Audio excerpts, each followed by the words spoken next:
કેમ છો વિદ્યાર્થી મિત્રો? હું ડૉક્ટર અનિશા મહિડા મારી YouTube channel intellectual talks with Anisha મહિડામાં આપ સૌનું ફરીથી હાર્દિક સ્વાગત કરું છું.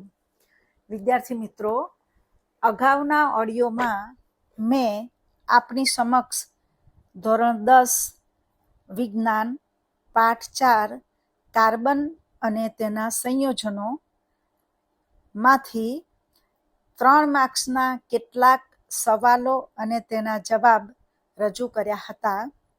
આજે હું આપની સમક્ષ બાકીના 3 માર્ક્સના પ્રશ્નો અને તેના જવાબ તથા કેટલાક 4 માર્ક્સના પ્રશ્નો અને તેના જવાબ પ્રસ્તુત કરીશ.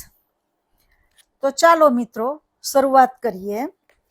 પ્રશ્ન: ઇથેનોલનું ઇથેનોઇક એસિડમાં રૂપાંતર એ શા માટે ઓક્સિડેશન પ્રક્રિયા છે? જવાબ: ઇથેનોલ એક ઓક્સિજન પરમાણુ ધરાવે છે, જ્યારે ઇથેનોઇક એસિડ 2 ઓક્સિજન પરમાણુ ધરાવે છે. આમ આ પ્રક્રિયા દરમિયાન ઇથેનોલમાં ઓક્સિજનનો બીજો એક પરમાણુ ઉમેરાય છે. આમ આ પ્રક્રિયામાં ઇથેનોલ ઓક્સિજન મેળવતો હોવાથી આ પ્રક્રિયા ઓક્સિડેશન પ્રક્રિયા કહેવાય છે. પ્રશ્ન: ઓક્સિજન અને ઇથાઇનનું મિશ્રણ વેલ્ડિંગ માટે સળગાવવામાં આવે છે. શું તમે કહી શકો કે શા માટે ઇથાઇન અને હવાના મિશ્રણનો ઉપયોગ થતો નથી? જવાબ: વેલ્ડિંગ કામ કરવા માટે ઇથાઇનનો ઉપયોગ કરવામાં આવે છે. ઇથાઇન એ અસંતૃપ્ત હાઇડ્રોકાર્બન છે.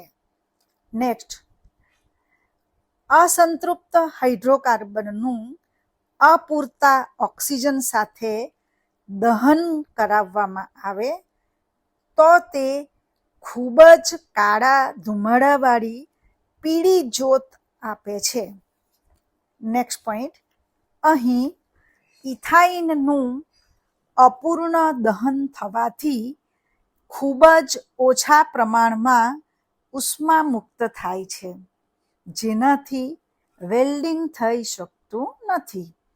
આથી ઇથાઇન અને હવાના મિશ્રણનો ઉપયોગ વેલ્ડિંગ માટે થતો નથી. નેક્સ્ટ: પરંતુ જો ઇથાઇનનું વધુ ઓક્સિજન સાથે દહન કરવામાં આવે તો ઇથાઇનનું સંપૂર્ણ દહન થાય છે, જેના કારણે ખૂબ જ વધુ ઉષ્મા મુક્ત થાય છે.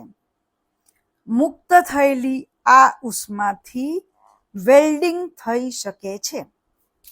નેક્સ્ટ: આમ ઇથાઇન અને ઓક્સિજનનું મિશ્રણ વેલ્ડિંગ માટે ઉપયોગી હોવાથી વેલ્ડિંગ કામ કરવા માટે ઓક્સિજન અને ઇથાઇનનું મિશ્રણ સળગાવવામાં આવે છે.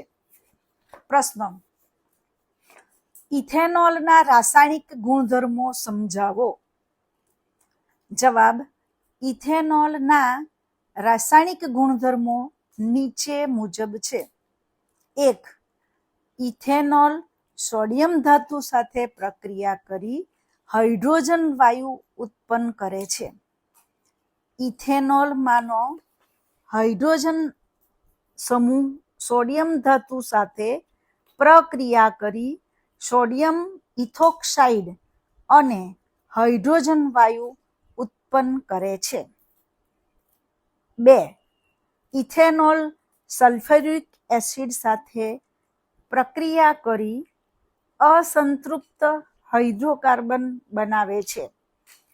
ઇથેનોલને વધુ પ્રમાણમાં સાંદ્ર સલ્ફ્યુરિક એસિડ સાથે 443 કેલ્વિન તાપમાને ગરમ કરતાં પાણીનો એક અણુ મુક્ત થઈ ઇથિન મળે છે, જેને નિર્જલીકરણ કહે છે.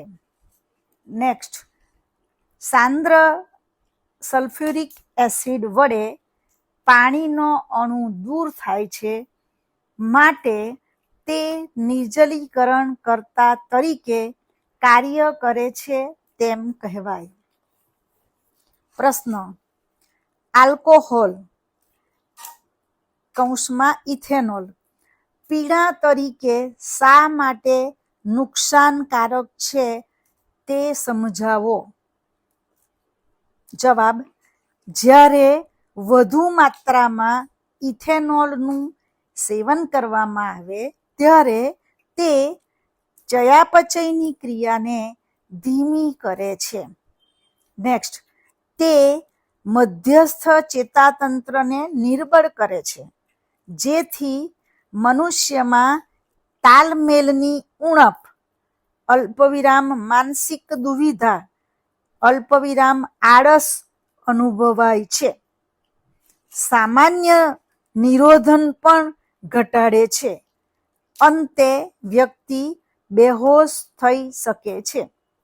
નેક્સ્ટ, ઇથેનોલના સેવનથી વ્યક્તિ માનસિક તાણમાં રાહત અનુભવે છે, પરંતુ હકીકતમાં તેની વિચારવાની સૂઝ, અલ્પવિરામ સમય નિયંત્રણ સૂઝ તથા સ્નાયુઓના તાલમેલમાં ગંભીર રીતે ઘટાડો થાય છે.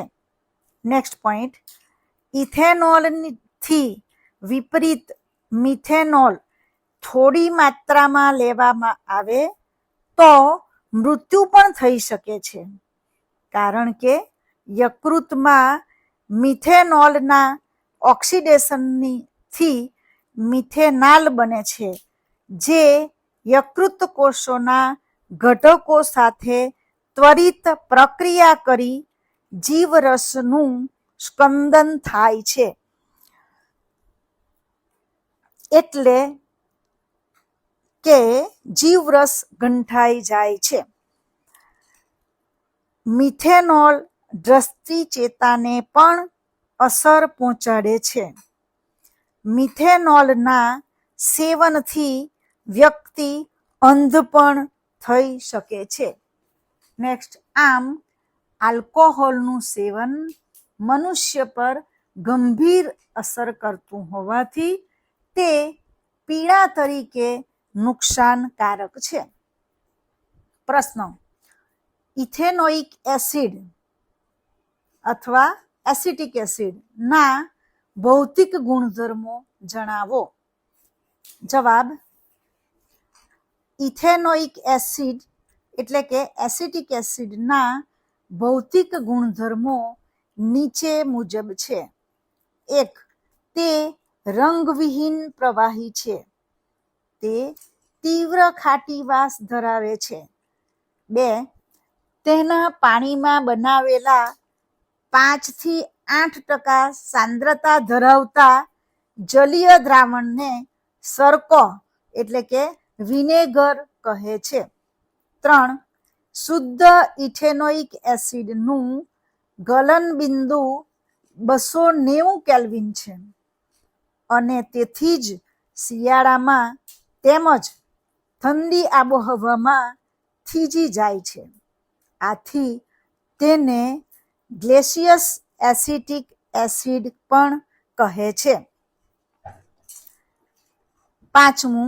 તે નિર્બળ એસિડ છે, કારણ કે તેનું સંપૂર્ણ આયનીકરણ થતું નથી. પ્રશ્ન, પ્રાયોગિક રીતે તમે આલ્કોહોલ અને કાર્બોક્સિલિક એસિડ વચ્ચેનો ભેદ કેવી રીતે પારખશો? જવાબ, આલ્કોહોલ અને કાર્બોક્સિલિક એસિડને ઓળખવા માટે પ્રાયોગિક ધોરણે નીચેની પ્રક્રિયા કરવી જોઈએ. નંબર 1, સોડિયમ હાઇડ્રોજન કાર્બોનેટ સાથેની પ્રક્રિયા. એમાં લખશું 2 જુદી જુદી કસનળી લઈને એક કસનળીમાં કાર્બોક્સિલિક એસિડ અને બીજી કસનળીમાં ઇથેનોલ ઉમેરો. પછી તેમાં સોડિયમ હાઇડ્રોજન કાર્બોનેટનું દ્રાવણ ઉમેરો. કાર્બોક્સિલિક એસિડ ધરાવતી કસનળીમાં ઝડપથી કાર્બન ડાયોક્સાઇડ વાયુના ઉભરા આવે છે, જ્યારે ઇથેનોલ ધરાવતી કસનળીમાં કાર્બન ડાયોક્સાઇડ વાયુના ઉભરા આવતા નથી.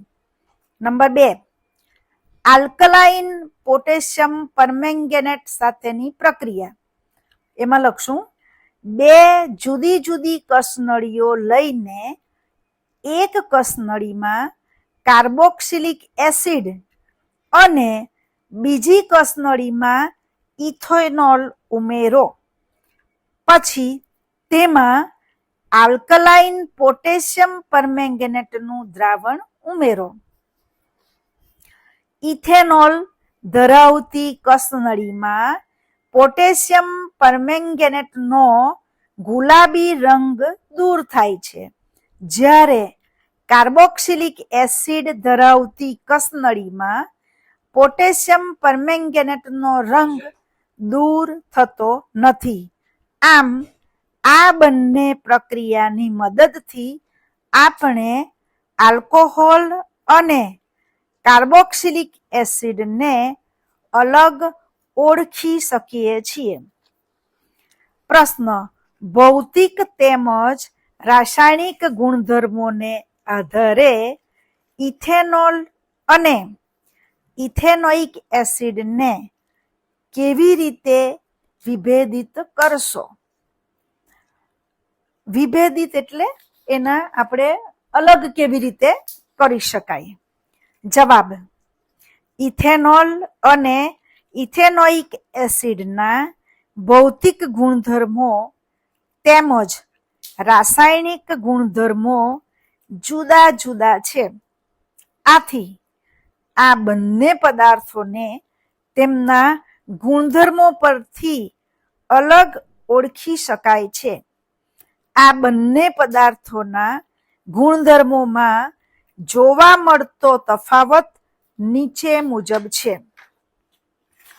વિદ્યાર્થી મિત્રો, જ્યારે તફાવત લખવાનું આવે ત્યારે ક્યાં તો તમે પાનાના 2 ભાગ કરીને અલગ અલગ દર્શાવી શકો, ક્યાં ઉપર નીચે પણ તમે દર્શાવી શકો. તો સૌથી પહેલા આમાં આપણે ભૌતિક ગુણધર્મો જોઈશું. એક બાજુ તમે લખી શકો ઇથેનોલના ભૌતિક ગુણધર્મો, બીજી બાજુ લખી શકો ઇથેનોઇક એસિડના ભૌતિક ગુણધર્મો. તો પહેલા આપણે લખીશું ઇથેનોલના ભૌતિક ગુણધર્મો. નંબર 1, ઇથેનોલ મીઠી વાસ ધરાવે છે. 2, તેનું ગલનબિંદુ 156 કેલ્વિન છે. હવે ઇથેનોઇક એસિડના ભૌતિક ગુણધર્મો. 1, ઇથેનોઇક એસિડ તીવ્ર એસિડિક વાસ ધરાવે છે. 2, તેનું ગલનબિંદુ 290 કેલ્વિન છે. હવે રાસાયણિક ગુણધર્મોને આધારે આપણે તફાવત જોઈશું. તો ઇથેનોલના રાસાયણિક ગુણધર્મો, એની સામે ઇથેનોઇક એસિડના રાસાયણિક ગુણધર્મો. તો પહેલા આપણે લઈશું ઇથેનોલના રાસાયણિક ગુણધર્મો. 1, ઇથેનોલ આલ્કલાઇન પોટેશિયમ પરમેંગેનેટ સાથે પ્રક્રિયા કરતા પોટેશિયમ પરમેંગેનેટનો ગુલાબી રંગ દૂર થાય છે.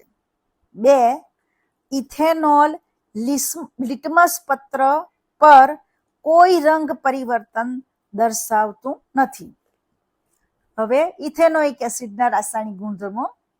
1, ઇથેનોઇક એસિડમાં આલ્કલાઇન પોટેશિયમ પરમેંગેનેટ ઉમેરતા પોટેશિયમ પરમેંગેનેટનો ગુલાબી રંગ દૂર થતો નથી. 2, ઇથેનોઇક એસિડ ભૂરા લિટમસ પત્રને લાલ બનાવે છે. આમ ઉપરોક્ત તફાવત પરથી ઇથેનોલ અને ઇથેનોઇક એસિડને અલગ અલગ ઓળખી શકાય છે. પ્રશ્ન, પ્રક્ષાલકો અથવા તો ડિટર્જન્ટ વિશે સમજાવો. જવાબ, વસ્તુ પર ચોંટેલા મેલને દૂર કરવા માટે વપરાતા રાસાયણિક પદાર્થોને પ્રક્ષાલકો અથવા ડિટર્જન્ટ કહે છે.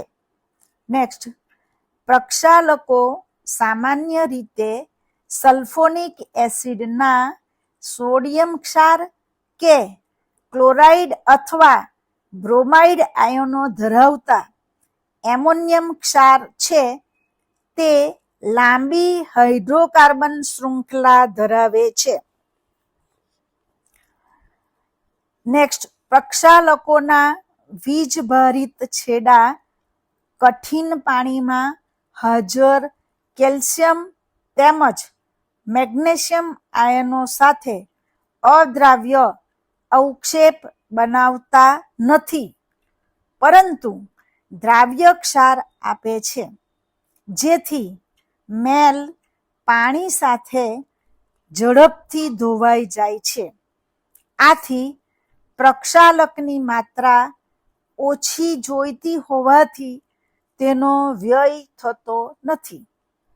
નેક્સ્ટ, આ સિવાય તે કઠિન પાણીમાં પણ ફીણ ઉત્પન્ન કરે છે, માટે તે કઠિન પાણીમાં પણ અસરકારક રહે છે. આથી તેનો ઉપયોગ શેમ્પૂ અને કપડાં ધોવાના પદાર્થો બનાવવા માટે થાય છે. પ્રશ્ન, સાબુ અને ડિટર્જન્ટ એટલે કે પ્રક્ષાલક પૈકી કોણ કઠિન પાણીમાં વાપરવા માટે યોગ્ય છે? પ્રવૃત્તિ દ્વારા સમજાવો. જવાબ, સાબુ અને ડિટર્જન્ટ પૈકી કઠિન પાણીમાં વાપરવા માટે યોગ્ય ડિટર્જન્ટ છે. આ બાબત એક પ્રવૃત્તિથી સમજાવીએ. પ્રવૃત્તિ, 2 કસનળી લઈ તે દરેકમાં 10 ml કઠિન પાણી લો. એકમાં સાબુના દ્રાવણના 5 ટીપા અને બીજામાં ડિટર્જન્ટ એટલે કે પ્રક્ષાલકના દ્રાવણના 5 ટીપા ઉમેરો. બંને કસનળીને એક સમાન સમય સુધી હલાવો અને અવલોકન કરો. અવલોકન, જે કસનળીમાં સાબુના દ્રાવણના ટીપા ઉમેર્યા છે તેમાં ફીણ ઓછા તથા તેમાં દહીં જેવા અવક્ષેપ ઉત્પન્ન થયેલા દેખાય છે, જ્યારે ડિટર્જન્ટ એટલે કે પ્રક્ષાલક ધરાવતી કસનળીમાં ફીણ વધુ દેખાય છે.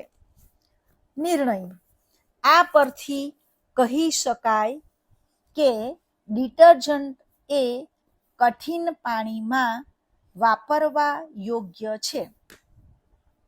પ્રશ્ન, કઠિન પાણીમાં સાબુનો ઉપયોગ કરવાથી થતું ફીણનું નિર્માણ સમજાવો.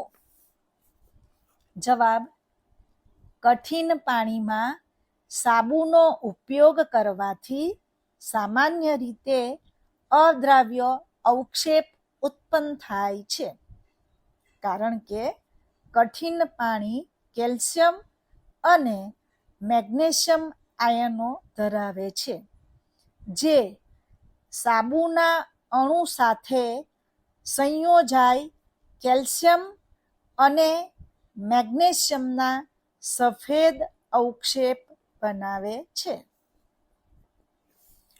પ્રશ્ન, જ્યારે સાબુને પાણીમાં ઉમેરવામાં આવે ત્યારે મિસેલનું નિર્માણ શા માટે થાય છે? શું ઇથેનોલ જેવા બીજા દ્રાવકો દ્વારા પણ મિશેલનું નિર્માણ થશે? જવાબ: સાબુનો અણુ અલગ અલગ ગુણધર્મ ધરાવતા બે છેડા ધરાવે છે. એક છેડો આયનીય હોય છે, જેને જળ અનુરાગી છેડો કહે છે, જ્યારે બીજો છેડો હાઇડ્રોકાર્બન પૂંછડી ધરાવે છે, જેને જળ વિરાગી પૂંછડી કહે છે. આયનીય છેડો પાણીના અણુ પ્રત્યે આકર્ષણ ધરાવે છે, જ્યારે હાઇડ્રોકાર્બન પૂંછડી પાણીના અણુ પ્રત્યે અપાકર્ષણ ધરાવે છે. નેક્સ્ટ, જ્યારે સાબુને પાણીમાં ઓગાળવામાં આવે છે ત્યારે આયનીય છેડો પાણીમાં દ્રાવ્ય થાય છે, પરંતુ હાઇડ્રોકાર્બન પૂંછડી પાણીમાં અદ્રાવ્ય રહે છે. આ હાઇડ્રોકાર્બન પૂંછડીનો જળ વિરાગી છેડો મેલ તરફ રહે છે. તેલ કે મેલની આસપાસ સાબુના અણુઓ આ રીતે ગોળાકાર ગોઠવાય છે, પરિણામે ગોળાકાર મિશેલ બને છે. નેક્સ્ટ, સાબુ ઇથેનોલમાં સંપૂર્ણ દ્રાવ્ય છે, આથી ઇથેનોલ જેવા દ્રાવકોમાં મિશેલ રચના શક્ય નથી. વિદ્યાર્થી મિત્રો, હવે આપણે 4 ગુણના પ્રશ્નો અને તેના જવાબો જોઈશું. પ્રશ્ન: કાર્બનની સંયોજકતા વિશે સવિસ્તાર જણાવો. જવાબ: કાર્બનનો પરમાણ્વીય ક્રમાંક 6 છે. તેની ઇલેક્ટ્રોન રચના 2 અલ્પવિરામ 4 છે. આમ કાર્બન પરમાણુ તેની પ્રથમ કક્ષામાં 2 અને દ્વિતીય કક્ષામાં 4 ઇલેક્ટ્રોન ધરાવે છે. નેક્સ્ટ, કાર્બનની દ્વિતીય કક્ષા જ તેની બાહ્યતમ કક્ષા છે, જેમાં 4 ઇલેક્ટ્રોન છે. નેક્સ્ટ, તત્વોની સક્રિયતા તેની બાહ્યતમ કક્ષામાં રહેલા ઇલેક્ટ્રોન પર આધાર રાખે છે. નેક્સ્ટ, નિષ્ક્રિય વાયુ જેવી રચના પ્રાપ્ત કરવા આયનીય સંયોજનોની રચના કરતા તત્વો બાહ્યતમ કક્ષામાં ઇલેક્ટ્રોન મેળવે અથવા ગુમાવે છે. નેક્સ્ટ, કાર્બન પરમાણુ તેની બાહ્યતમ કક્ષામાં 4 ઇલેક્ટ્રોન ધરાવે છે. આથી તેને નિષ્ક્રિય વાયુ જેવી ઇલેક્ટ્રોન રચના પ્રાપ્ત કરવા માટે 4 ઇલેક્ટ્રોન મેળવવા અથવા ગુમાવવા જરૂરી છે. નેક્સ્ટ, જો કાર્બન પરમાણુને ઇલેક્ટ્રોન મેળવવા કે ગુમાવવા હોય તો નંબર 1, તે 4 ઇલેક્ટ્રોન મેળવીને એનાયન અથવા ઋણાયન બનાવી શકે છે, પરંતુ 6 પ્રોટોન ધરાવતા પરમાણુ કેન્દ્ર માટે 10 ઇલેક્ટ્રોન એટલે કે 4 વધારાના ઇલેક્ટ્રોન સમાવવા મુશ્કેલ થઈ શકે છે. 2, તે 4 ઇલેક્ટ્રોન ગુમાવીને કેટાયન એટલે કે ધનાયન બનાવી શકે છે. ધનાયન એટલે ધન આયન, પરંતુ 6 પ્રોટોન ધરાવતા પરમાણુ કેન્દ્ર માટે 4 ઇલેક્ટ્રોન દૂર કરીને કેન્દ્રમાં માત્ર 2 ઇલેક્ટ્રોન સમાવતો કાર્બન કેટાયન બનાવવા માટે મોટા પ્રમાણમાં ઉર્જાની જરૂર પડે છે. નેક્સ્ટ, આમ કાર્બન પરમાણુ ઇલેક્ટ્રોન મેળવી કે ગુમાવી શકતો શકતા નથી. નેક્સ્ટ, આથી કાર્બન પરમાણુ અન્ય કાર્બન પરમાણુઓ અથવા અન્ય તત્વોના પરમાણુઓ સાથે સંયોજકતા ઇલેક્ટ્રોનની ભાગીદારી કરીને અણુઓ બનાવે છે. નેક્સ્ટ, જે બંધ બે પરમાણુઓ વચ્ચે ઇલેક્ટ્રોન યુગ્મની ભાગીદારીથી બનેલા હોય તેને સહસંયોજક બંધ કહે છે. આમ કાર્બનના સંયોજનોમાં સહસંયોજક બંધની રચનામાં ભાગીદારી પામતા ઇલેક્ટ્રોન બંને પરમાણુઓની બાહ્યતમ કક્ષાના હોય છે અને બંને પરમાણુઓ નિષ્ક્રિય વાયુ જેવી અષ્ટક રચના પ્રાપ્ત કરે છે.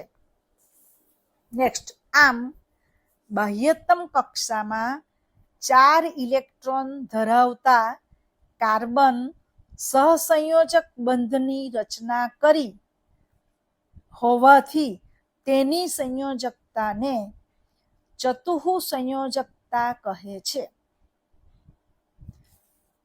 પ્રશ્ન, હાઇડ્રોજન પરમાણુ કઈ રીતે સહસંયોજક બંધ બનાવે છે? જવાબ, હાઇડ્રોજનનો પરમાણ્વીય ક્રમાંક 1 છે, તેથી તેની ઇલેક્ટ્રોન રચના 1 છે. આમ હાઇડ્રોજન તેની બાહ્યતમ કક્ષામાં 1 ઇલેક્ટ્રોન ધરાવે છે અને આ કક્ષાને સંપૂર્ણ ભરવા માટે તેને વધુ 1 ઇલેક્ટ્રોનની આવશ્યકતા છે. નેક્સ્ટ, તેથી 2 હાઇડ્રોજન પરમાણુઓ તેમની બાહ્યતમ કક્ષાના 1 ઇલેક્ટ્રોનની ભાગીદારી કરીને હાઇડ્રોજન અણુનું નિર્માણ કરે છે. પરિણામે હાઇડ્રોજનનો પ્રત્યેક પરમાણુ તેની નજીકના નિષ્ક્રિય વાયુ હિલિયમ જેવી ઇલેક્ટ્રોનીય રચના પ્રાપ્ત કરે છે, જે તેની બાહ્યતમ કક્ષામાં 2 ઇલેક્ટ્રોન ધરાવે છે. નેક્સ્ટ, હાઇડ્રોજન અણુમાં ભાગીદારી પામેલ ઇલેક્ટ્રોનની જોડ 2 હાઇડ્રોજન પરમાણુઓ વચ્ચે એકલ બંધ રચે છે. પ્રશ્ન, કાર્બનના 2 ગુણધર્મો કયા છે જેના કારણે આપણી ચારેય તરફ કાર્બન સંયોજનોની વિશાળ સંખ્યા આપણે જોઈ શકીએ છીએ? જવાબ, કાર્બન પરમાણુ અન્ય પરમાણુઓ સાથે ઇલેક્ટ્રોનની ભાગીદારી દ્વારા સહસંયોજક બંધનું નિર્માણ કરી અનેક સંયોજનો બનાવે છે. કાર્બન સંયોજનોની સંખ્યા લાખોમાં અંદાજવામાં આવી છે. નેક્સ્ટ, સહસંયોજક બંધનો સ્વભાવ કાર્બનને વધુ સંખ્યામાં સંયોજનો બનાવવાની ક્ષમતા પૂરી પાડે છે. કાર્બનની આ ક્ષમતા નીચેના પરિબળો પર આધાર રાખે છે. 1. કાર્બનનો કેટેશનનો ગુણધર્મો.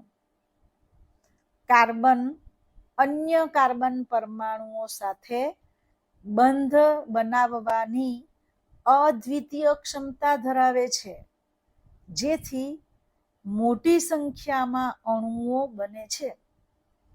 કાર્બનના આ ગુણધર્મને કેટેનેશન કહે છે.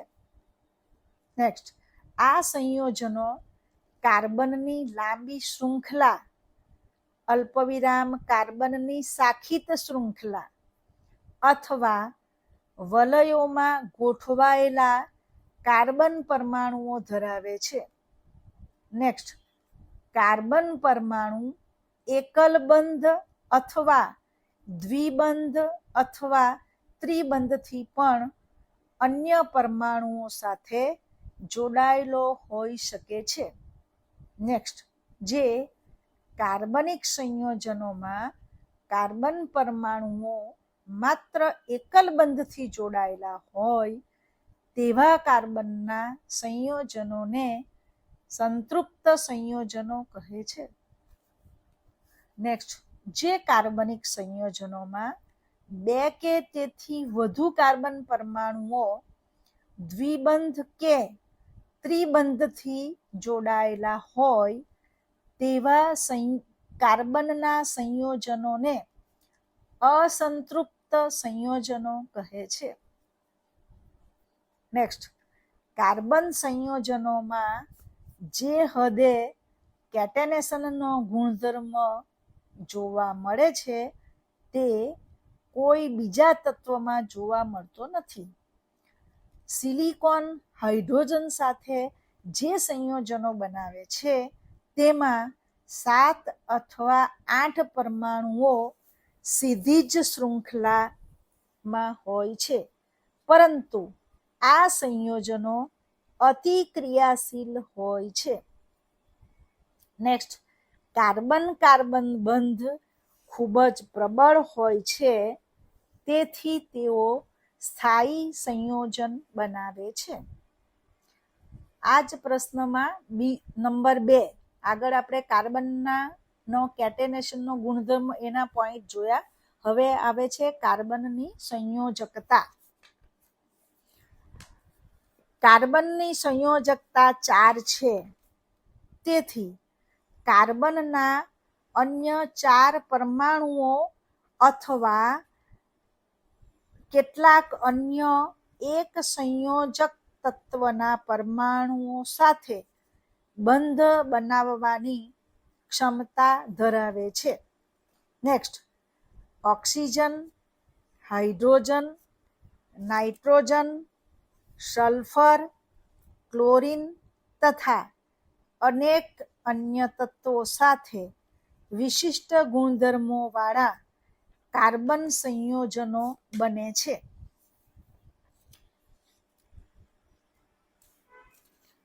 આ વિશિષ્ટ ગુણધર્મો સંયોજનમાં હાજર રહેલા કાર્બન સિવાયના તત્વો પર પણ આધાર રાખે છે. નેક્સ્ટ, કાર્બન મોટાભાગના અન્ય તત્વો સાથે જે બંધ બનાવે છે તે ખૂબ જ પ્રબળ હોય છે, જે સંયોજનોને અપવાદ રૂપે સ્થાયી બનાવે છે. નેક્સ્ટ, કાર્બનનું કદ નાનું છે, જેથી કાર્બન દ્વારા પ્રબળ બંધોનું નિર્માણ થાય છે, જેના કારણે પરમાણુ કેન્દ્ર ભાગીદારી પામેલા ઇલેક્ટ્રોન યુગ્મોને મજબૂતાઈથી જકડી રાખે છે, જ્યારે મોટા પરમાણુઓ ધરાવતા તત્વો દ્વારા બનતા બંધ અત્યંત નિર્બળ હોય છે. વિદ્યાર્થી મિત્રો, આજે આપની સમક્ષની આ રજૂઆત હું પૂર્ણ કરું છું. મારી આ રજૂઆત તમને ખૂબ જ ઉપયોગી થશે. જો તમને પ્રશ્ન અને તેના જવાબ સાંભળીને પરીક્ષાની તૈયારી કરવામાં સરળતા પડતી હોય, તમને મારી રજૂઆત ગમતી હોય તો આપ આપના માતા પિતા અથવા અન્ય કોઈ ભાઈ બહેન કે મિત્ર પાસે મારી ચેનલને જરૂરથી સબસ્ક્રાઈબ કરાવજો, કે જેથી મારા આ ઓડિયો તમને મળતા રહે. Thank you very much.